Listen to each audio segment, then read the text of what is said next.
사랑하는 성도 여러분, 전 세계와 전국의 지교회 성도 여러분, 지성전 성도 여러분, 전 세계 인터넷을 통해 예배 드리는 모든 성도 여러분, 시청자 여러분, 첫사람 아담이 선악과를 따먹음으로 범죄한 이후 아담은 물론 아담의 후손들까지 죄인이 되었습니다. 죄인이 된 모든 인류는 죄의 사건 사망이라는 영계의 법칙대로 이 땅에서는 슬픔, 눈물, 괴로움 속에 살다가 육의 수명이 다하면 영원한 사망을 당하여 지옥으로 가야만 하는 처지가 되었지요. 영원히 꺼지지 않는 불목과 유황못에 들어가 세세토록 형벌을 받게 되는 것입니다. 그러나 하나님께서는 범죄한 인류를 구원하기 위해 구세주가 되실 예수님을 만세전에 예비해 두셨습니다. 사도행전 16장 31절에 주 예수를 믿으라, 그리하면 너와 내 집이 구원을 얻으리라 하신 말씀대로 주 예수 그리스도를 믿는 사람은 지옥의 형벌에서 벗어나 천국에 들어갈 수 있도록 구원의 길을 열어주신 것입니다. 그런데 여러분이 전도를 하다 보면 가끔 이런 질문을 듣기도 합니다.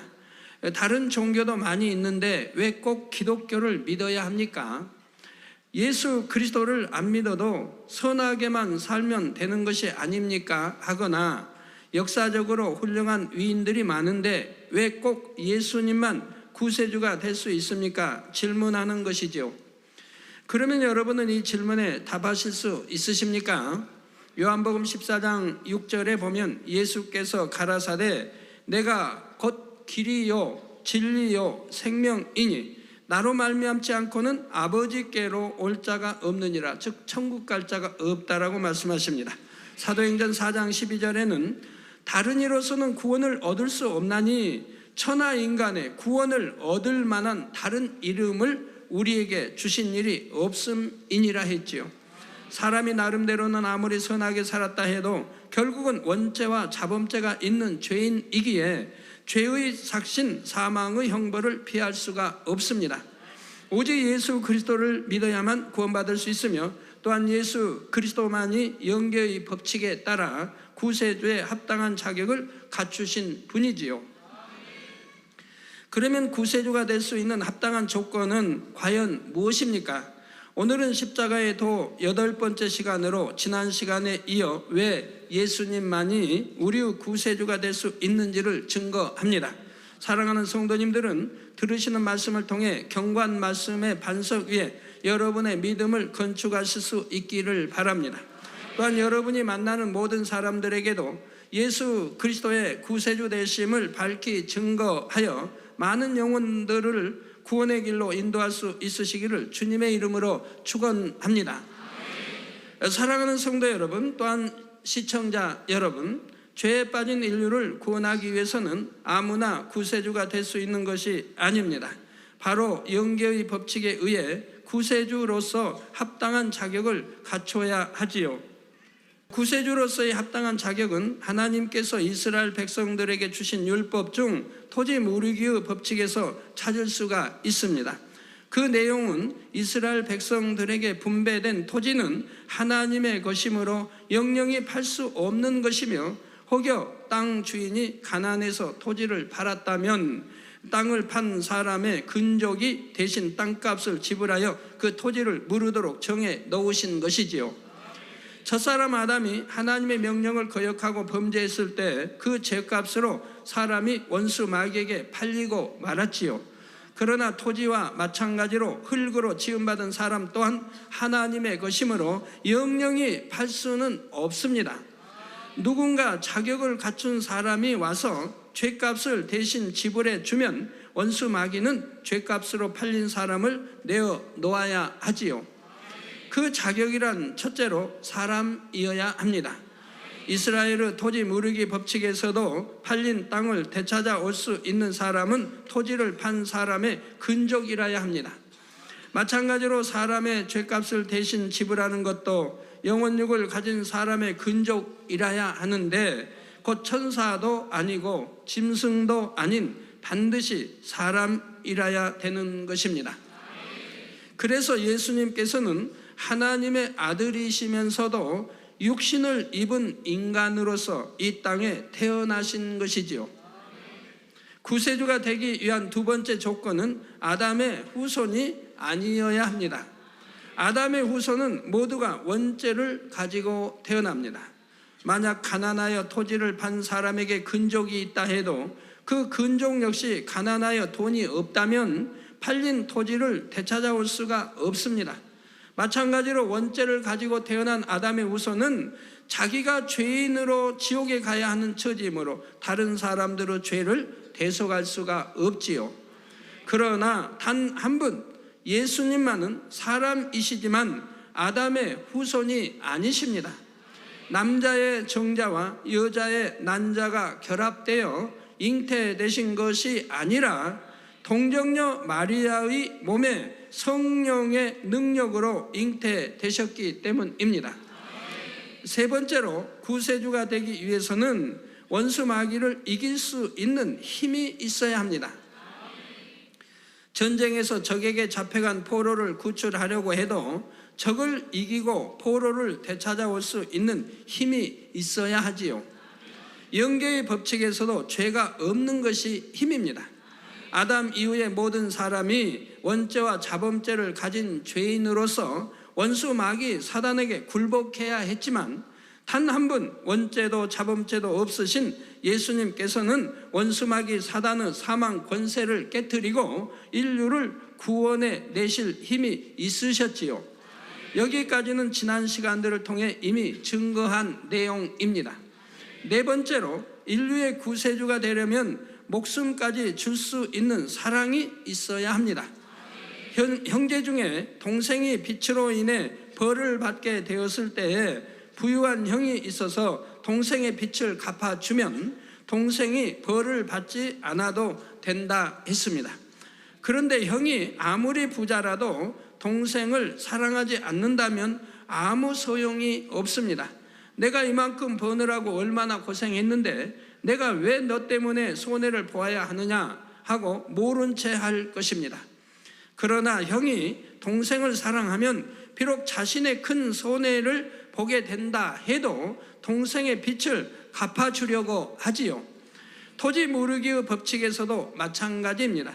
가난한 사람이 토지를 팔게 되었을 때 부유한 근족이 있다면 그 근족은 그 토지를 물을 자격도 있고 토지를 물을 힘도 있지요. 그러나 그 근족이 아무리 부유하다 해도 사랑이 없는 사람이라서 근족의 밭을 무르지 않겠다고 하면 밭을 무를 수가 없습니다. 근족이 사랑의 마음이 있어서 상대를 도와주려고 할 때라야 토지 무르기가 성립이 되는 것이지요. 룻기 4장에도 이런 사건이 나옵니다. 나오미라는 여인의 집안이 가난하여 기업을 팔게 되었는데 그 토지를 물을 수 있는 가장 가까운 근족은 자신이 손해를 입지 않으려고 토지 무르기를 거부했던 것이지요. 그러나 또 다른 근족 보아스는 사랑이 있으므로 그 집안의 토지를 물러 주었습니다. 만약 보아스에게도 사랑이 없었다면 토지 무르기를 거부할 수 있었지요. 인류의 죄를 대속하는 것도 마찬가지입니다.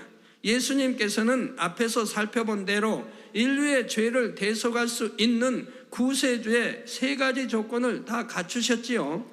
사람으로 태어나셨지만 아담의 후예가 아니어서 원죄가 없으십니다.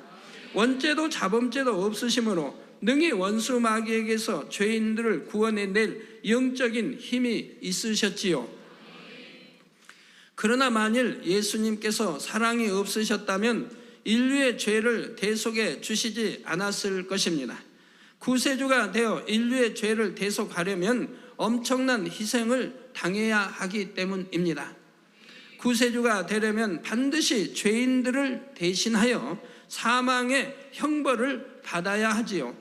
더구나 가장 흉악한 죄인처럼 온갖 멸시와 천대를 받으면서 나무 십자가에 못 박히고 물과 피를 다 쏟으며 처형당해야 합니다.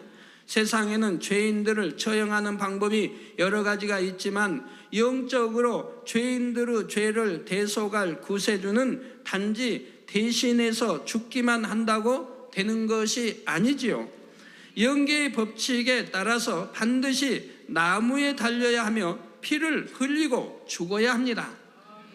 갈라디아서 3장 13절에 보면 그리스도께서 우리를 위하여 저주를 받은 바 되사, 저나 여러분을 위해서 저주를 받은 바 되사 율법의 저주에서 우리를 속량하셨으니 기록된 바 나무에 달린 자마다 저주 아래 있는 자라 하였음이라 했습니다.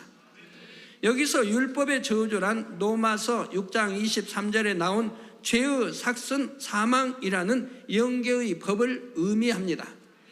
영계의 법칙에 의해 범죄한 사람에게 사망이라는 율법의 저주가 임하게 되었으니 구세주가 율법의 저주에서 인류를 해방시킬 방법도 영계의 법칙에 따라야 합니다. 곧 저주받은 사람이 달려야 할 나무에 구세주가 대신 달려줘야 하는 것이 바로 영계의 법칙인 것입니다. 피를 흘리고 죽어야 하는 것도 마찬가지입니다. 레위기 17장 14절 전반절에 보면 모든 생물은 그 피가 생명과 일체라 했습니다. 모든 생물은 그 피가 생명과 일체라. 히브리서 9장 22절에도 기록하기를 율법을 쫓아 거의 모든 물건이 피로써 정결케 되나니 피 흘림이 없은즉 사함이 없느니라 했지요. 인류는 죄로 인해 영원한 생명을 잃었습니다. 물론 이 땅에 사는 동안은 호흡이 붙어 있고 생명이 있는 것처럼 보이지만 영원히 살 수 있는 참 생명은 잃어버렸지요. 영적으로 피는 생명과 일체이므로 구세주의 피 흘림이 있어야만 죄인들이 죄사함을 받고 생명을 얻을 수 있다는 말씀입니다. 물론 아무나 나무에 달려 피를 흘려준다고 해서 인류의 죄가 사해지는 것은 아니지요. 이미 설명한 것처럼 다른 사람의 죄값을 대속할 수 있는 피는 아무 죄도 없는 사람의 피라야 합니다. 죄성이 전혀 없이 흠도 점도 없는 깨끗한 피를 흘려야만 하는 것입니다. 피는 생명과 일체인데 피 속에 죄가 있으면 안 된다 이 말입니다. 죄성이 없는, 원죄와 자범죄가 없는 보혈의 피, 이 피를 흘려야 죄 대속함이 된다 이 말입니다. 그런데 죄 없는 사람이 무엇 때문에 다른 사람을 대신해서 이처럼 참혹하게 죽임 당하려고 하겠습니까? 십자가의 고난은 십자가의 형벌은 다른 어떤 형벌보다도 고통스러운 것입니다. 우리 주님은 굶주리셨지요. 밤새 또 끌려다니시면서 이곳저곳 옮기면서 또 신문을 받으셨지요. 또 종들 아주 신분이었던 그들의 침뱉임을 당하고 뺨도 맞으시고 온갖 수모를 다 당하셔야 했습니다. 더더구나 하나님을 안다고 잘 안다고 하는 율법학자들 또 대제사장, 제사장들 앞에서 그런 수모를 당해야 했습니다. 그리고 사형 언도도 받았고요. 또 온몸에 채찍으로 맞으셔야 했습니다. 벌거벗겨온 채. 그 채찍이 얼마나 참혹한지 제가 이 십자가도 하나님 말씀을 받을 때 그 채찍에 대해서 주님이 설명해 주신 적이 있습니다. 채찍이 얼마나 날카로운, 끝이 날카로운 그 채찍에 잘 훈련된 이 로마 병사들의 거기에 아주 숙달된 병사들에 의해서 이 채찍으로 내리치면 채찍이 몸을 한 바퀴 반을 감는다 이 말입니다. 또 잡아채는 것도 아주 기술적으로 챈다 이 말입니다. 그래서 채찍을 감아서 내리채면 살점들이 떨어져 나간다 이 말입니다. 살점들이 떨어져 나가면서 뼈들이 보인다 이 말입니다. 그렇게 흉악한 채찍을 전신에 맞으셨다 이 말입니다. 또 머리에 가시관을 쓰시고 피를 흘리시지요. 또 양손에 못으로 바뀌고 피를 흘리십니다. 양발에 못으로 바뀌고 피를 흘리십니다. 그리고 나무 십자가에 매달려 수시간을 그 더운 그곳에 매달려 서 계십니다. 얼마나 지나였겠습니까? 주무시지도 못하고 잠도 못 먹고 굶주리고 온갖 수모와 끌려다니시며, 그리고 사형운동을 받고 그렇게 채찍에 맞으시고 무거운 십자가를 지고 골고다 언덕까지 또 오르셔야 했으며, 수많은 사람들은 조롱을 하고 그런 과정에서도, 그러면 또 옆구리에 창으로 찔려 물과 피를 다 쏟으셔야 하고, 이런 참담한 고통을 당하시는 바로 십자가의 정죄인 것이라 이 말입니다. 자신의 생명보다 상대를 더 사랑할 때 자신이 어떤 고통을 당하더라도 상대를 살리고 싶을 때라야 그런 희생을 치를 수 있는 것이지요. 바로 우리 예수님께서는 저와 여러분을 위해 이런 사랑을 주셨습니다. 예수님께서 당하신 십자가의 처형은 고대의 처형법 중에서도 가장 잔인하고 참혹한 것으로 그 고통은 상상을 초월하는 것입니다. 만약 예수님께서 저와 여러분을 사랑하지 않으셨다면 불평하고 원망할 수도 있습니다. 내가 무슨 죄가 있다고 저 악한 사람들을 대신하여 십자가에 달려야 하는가? 내가 왜 죄인들 때문에 그런 고통을 받아야 하는가 하면서 십자가에 달리기를 거부할 수도 있으셨지요. 피할 수도 있습니다.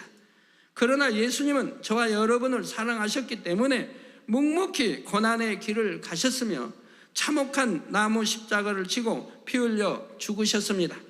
또한 아버지 하나님께서도 우리를 너무나 사랑하셨기에 독생자 아들까지 아끼지 않고 내어주셨습니다. 로마서 5장 7절에서 8절에 보면 의인을 위하여 죽는 자가 쉽지 않고 선인을 위하여 용감히 죽는 자가 혹 있거니와, 우리가 아직 죄인 되었을 때에 그리스도께서 우리를 위하여 죽으심으로 하나님께서 우리에게 대한 자기의 사랑을 확증하셨느니라 했죠. 즉 의인을 위해서는 혹시 죽는 자가 의인을 위해서 죽는 자는 쉽지 않다 이 말입니다. 또 선인을 위해서 용감히 죽는 자가 혹 있다 이 말입니다. 그러나 우리는 의인도 아니고 선인도 아니라 이 말입니다. 죄인들이라 이 말입니다. 이런 죄인을 위해서 자기의 사랑하는 독생자 아들을 하나님은 내어주셨다 이 말입니다.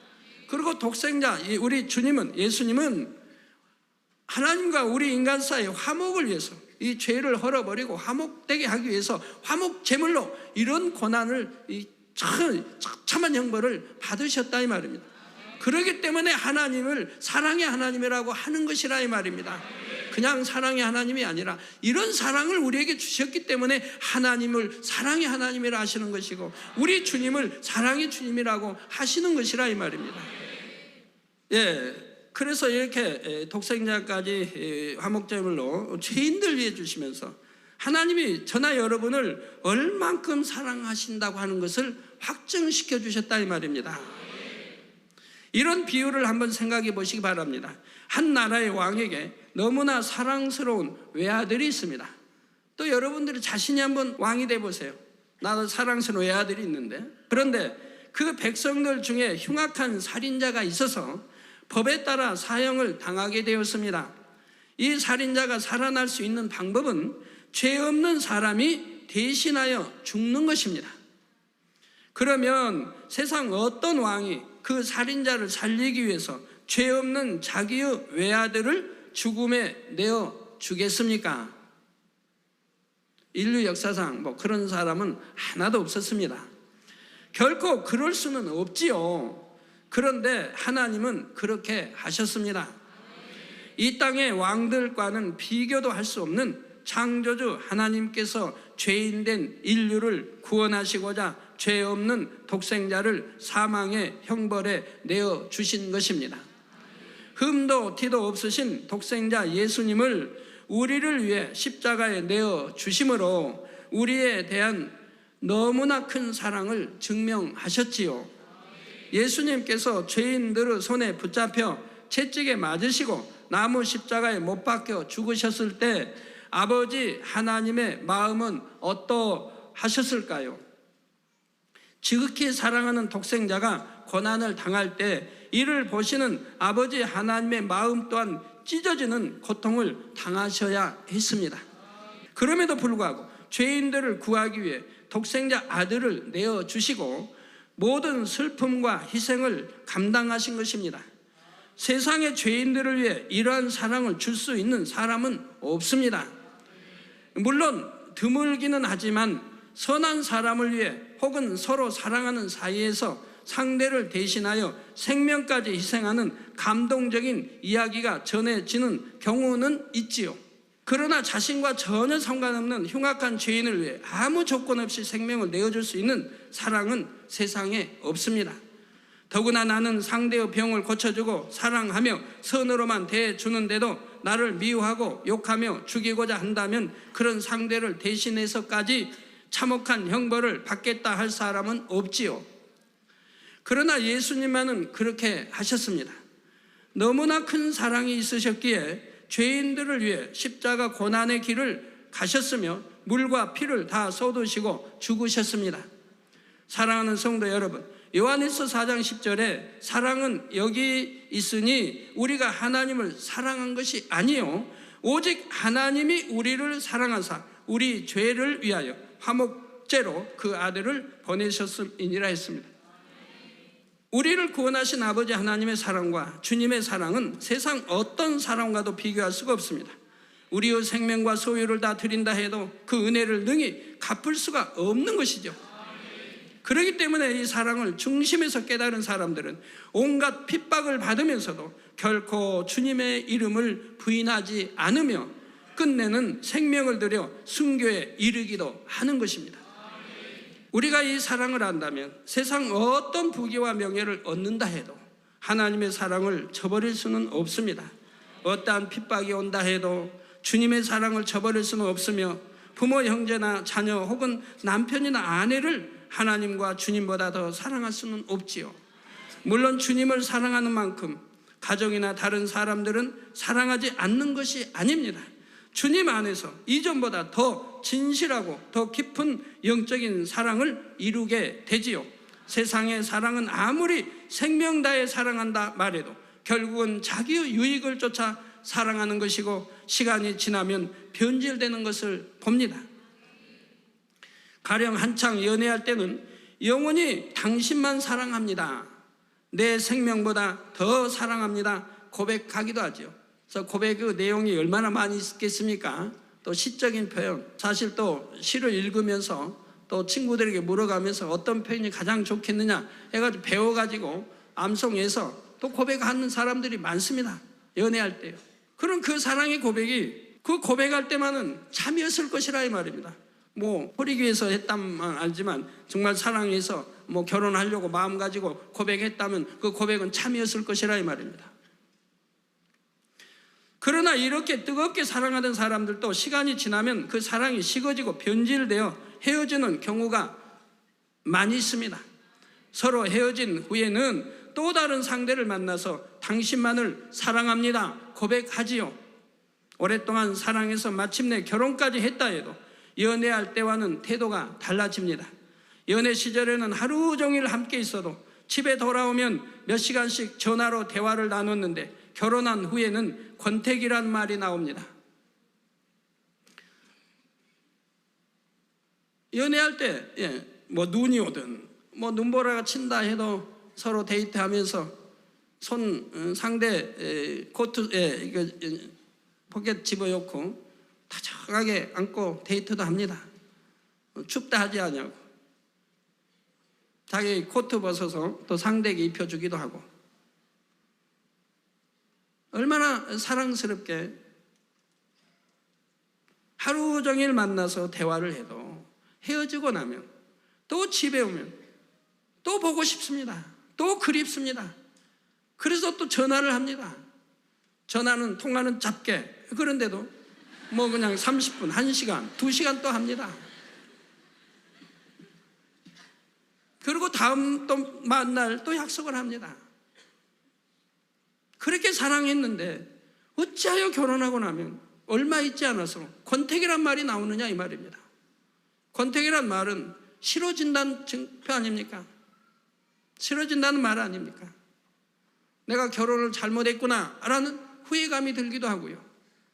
내가 더 참고 더 있다가 결혼을 할 걸, 너무 서둘렀구나 하는 말도 하게 되고요.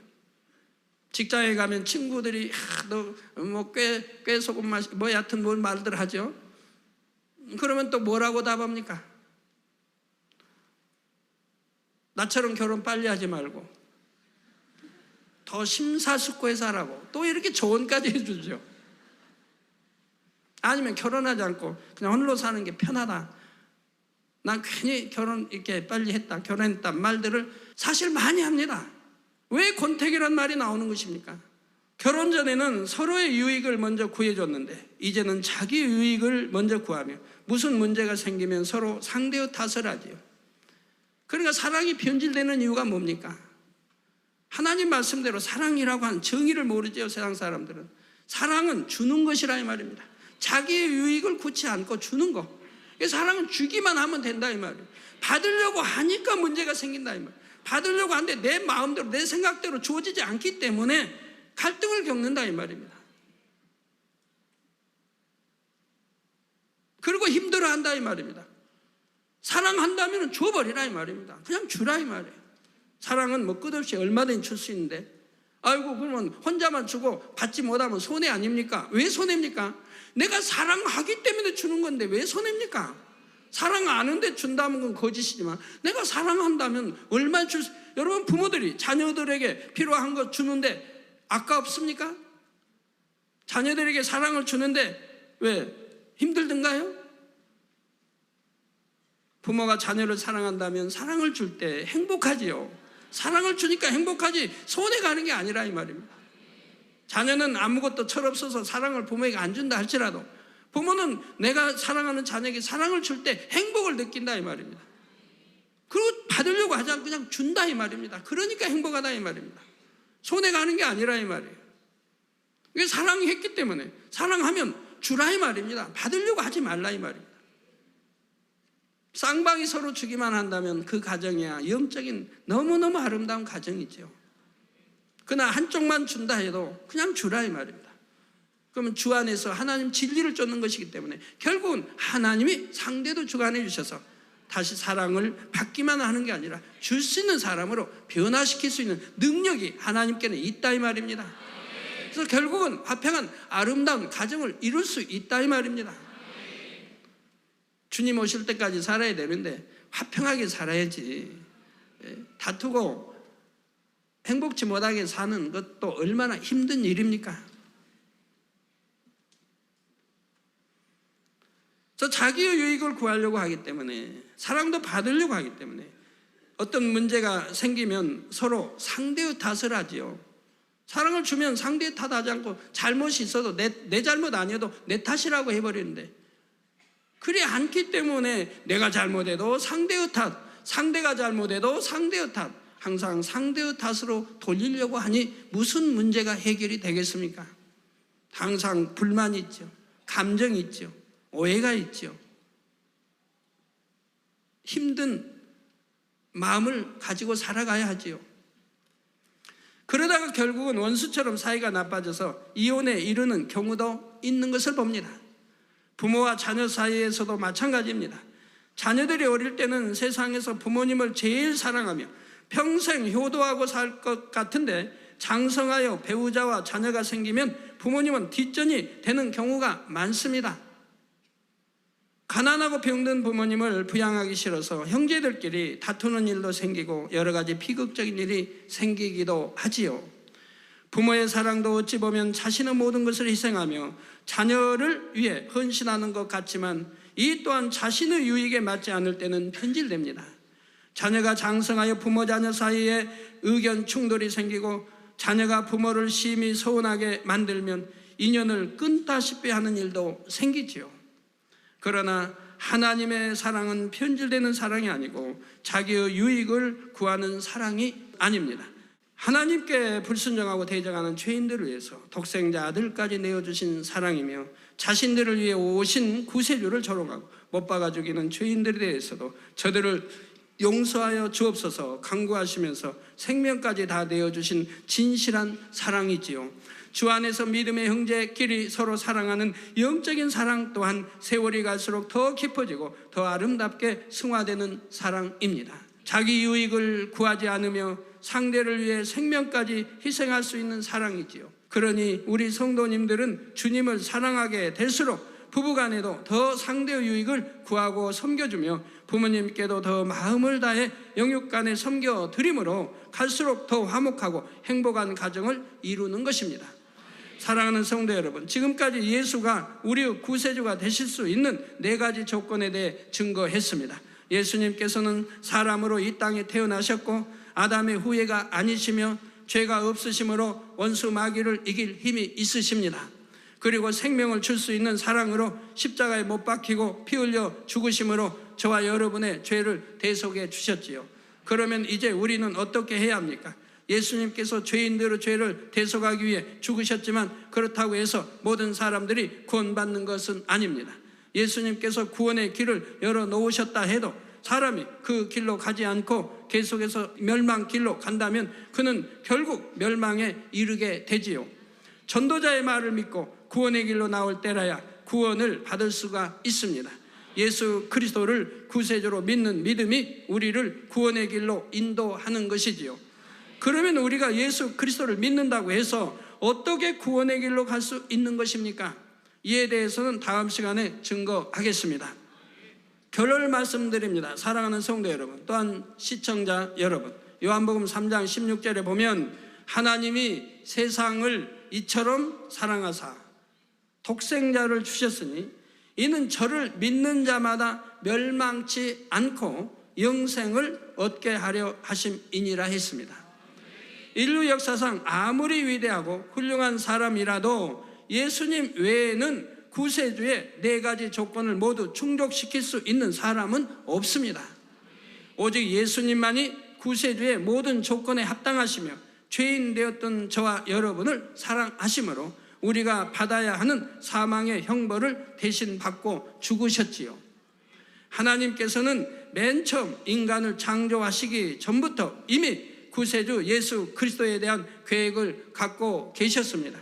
사랑을 주고 받을 참 자녀를 얻기 위해 하나님의 형상을 따라 아담을 지으시고 아담에게 크나큰 사랑과 은혜를 주고자 하셨지만 아담이 결국은 하나님의 명령을 거역하여 멸망의 길로 갈 것을 아셨기 때문입니다. 하나님께서는 이처럼 하나님의 사랑을 저버리고 멸망으로 가는 인류를 구원하기 위해서 영계의 법칙에 완벽하게 부합되는 구세주를 처음부터 예비하셨습니다. 그래서 때가 이름에 예수님을 이 땅에 보내주시고 아무 죄도 없으신 독생자 예수님을 하여금 죄인들을 대신하여 십자가의 형벌을 받게 하셨습니다. 물론 이 예수 구세주에 대해서 모르는 세대 사람, 또한 전혀 듣지도 보지도 전도자의 말도 없이 모르고 세상을 살았고 돌아갔다고 한다면 그런 사람들은 로마서에 있는 대로 양심의 심판을 받는다. 양심이 율법이 돼서 심판을 받는다 이 말입니다. 정말 선한 사람들은 하나님을 몰라도 주님을 몰라도 신을 찾는다 이 말입니다. 신이 있으면 안다, 내세가 있으면 안다 이 말입니다. 선한 사람들은 그러기 때문에 정직하게 산다 이 말입니다. 죄짓지 않냐고 정직하게 산다 이 말입니다. 그건 자기의 양심이 율법이 돼서 자기를 정죄하게 된다. 내가 선하게 살았는지 악하게 살았는지 이가 나온다 이 말입니다. 그래서 양심 심판을 받게 된다 이 말입니다. 그래서 선하게 신을 인정하고 산 사람은 선하게 살았고 그런 사람은 이제 주님의 보혈피로 결국은 씻김받고 구원의 길로 가는 것이고 악하게 산 사람은 멸망의 길로 가는 것이라 이 말입니다. 그 전도자의 말을 듣고 예수를 알고 구세주에 대해서 들었는데도 영접치 않고 믿지 않고 그것은 양심 심판이 없다 이 말입니다. 선한 양심이 아니라 이 말입니다. 참 하나님 또한 구세주 죄에 대해서 알려줬는데도 믿으려고 하지 않고 받아들이려고 하지 않았으니 그 양심은 이미 선한 것이 아니라 이 말입니다.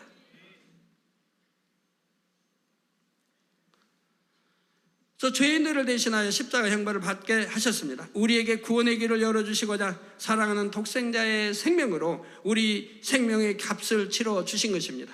우리가 이러한 아버지 하나님의 사랑과 주님의 사랑을 중심에서 깨달을 때 우리는 세상 누구보다도 하나님과 주님을 사랑해야 함을 깨닫게 됩니다. 이 사랑을 깨닫게 되면 어떤 시험 환난이 있다 해도 사랑하는 주님을 떠날 수가 없습니다. 어떠한 부귀영화나 유혹이 있다 해도 하나님을 떠날 수는 없는 것입니다. 여러분이 이처럼 은혜를 알고 하나님을 사랑할 때 하나님께서는 더욱 진한 사랑으로 함께 하시며 매 순간 여러분의 삶 속에 살아계신 하나님의 역사들을 체험하게 하십니다. 또한 마지막 날에는 천국으로 인도하여 영원한 행복을 누리게 하시지요. 사랑하는 성도님들은 오직 예수 그리스도만이 우리 구세주가 되신다는 사실을 확실히 기억하시기를 바랍니다. 그리고 죄인들을 위해 독생자를 내어주신 아버지 하나님의 사랑과 우리를 위해 생명을 주신 예수 그리스도의 사랑을 마음 깊이 새겨 놓으시기를 바랍니다. 그래서 가는 곳마다 그리스도의 향기를 바라며 많은 영혼들을 구원의 길로 인도할 수 있기를 주님의 이름으로 축원합니다.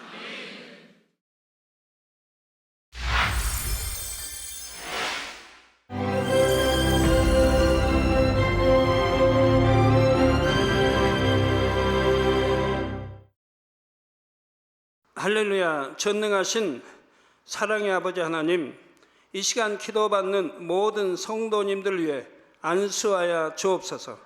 GCN 방송 시청자들이 인터넷과 화상을 통해 기도받는 지교회와 지성전, 그리고 전 세계 하나님의 자녀들 위에도 시공간을 초월하여 역사하여 주시기를 원합니다.